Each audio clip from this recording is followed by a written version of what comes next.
Halo adik-adik mahasiswa yang setia di seluruh Nusantara. Selamat bertemu kembali di mata kuliah organisasi untuk tutorial sesi keempat. Assalamualaikum, salam kebajikan, salam sejahtera. Moga-moga adik-adik semua dalam keadaan sehat walafiat, tetap semangat mengikuti tutorial sampai detik terakhir dari mata kuliah organisasi yang adik-adik ambil. Di sesi keempat ini kita bicara masalah birokrasi. Biasanya suatu organisasi identik dengan birokrasi. Nah, apa sih sebenarnya birokrasi? Nah, tentu adik-adik sudah membaca di literatur buku kita yang sudah dikeluarkan oleh tokoh organisasi yang notabene adalah yang mencetuskan suatu teori birokrasi, yaitu Max Weber. Jadi yang dimaksud dengan birokrasi adalah suatu organisasi yang memang disusun karena ada suatu rasionalitas. Apa itu rasionalitas? Bahwa suatu organisasi dibentuk, disusun karena sesuatu kebutuhan yang memang ada untuk dipenuhi oleh kebutuhan masyarakat atau konsumen. Jadi secara rasional memang harus dibutuhkan. Kemudian apa? Ada aturan yang jelas. Ada aturan jelas bagaimana organisasi ini bisa berjalan ya untuk memenuhi kebutuhan konsumen kalau organisasi bisnis, atau kebutuhan masyarakat kalau itu organisasi masyarakat atau organisasi politik.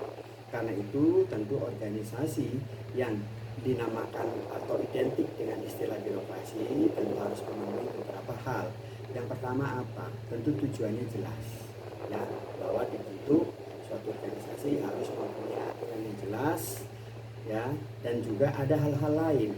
Apa hal-hal lain? Adalah misalnya semua pekerjaan yang berkaitan dengan kebutuhan konsumen atau kebutuhan masyarakat harus tertulis secara jelas ya, artinya setiap pekerjaan itu harus ada aturan yang tertulis.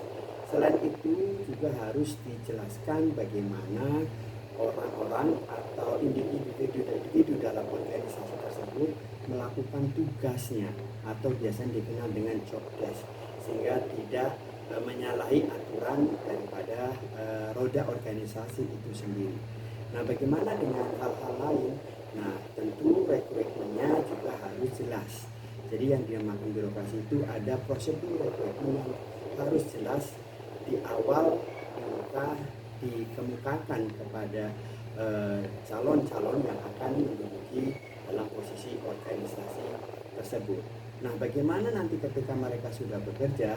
Tentu ada proses promosi ya, pemberian penghargaan dalam menduduki karir suatu organisasi, yang diharapkan sebenarnya tidak hanya karena pendekatan individu atau karena kedekatan individu, tapi kalau secara birokrasi sebenarnya adalah karena suatu bentuk kinerja yang diberikan oleh individu terhadap organisasi tersebut ya, artinya bahwasanya kenaikan seseorang ya menuju posisi puncak itu karena memang kinerja yang harus dihargai dan harus diapresiasi. Nah, inilah konteks daripada sisi organisasi dikatakan suatu birokrasi.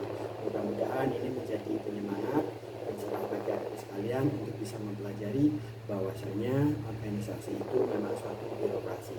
Tetap semangat, sukses selalu. Assalamualaikum, sampai jumpa di sesi-sesi selanjutnya. Tetap semangat.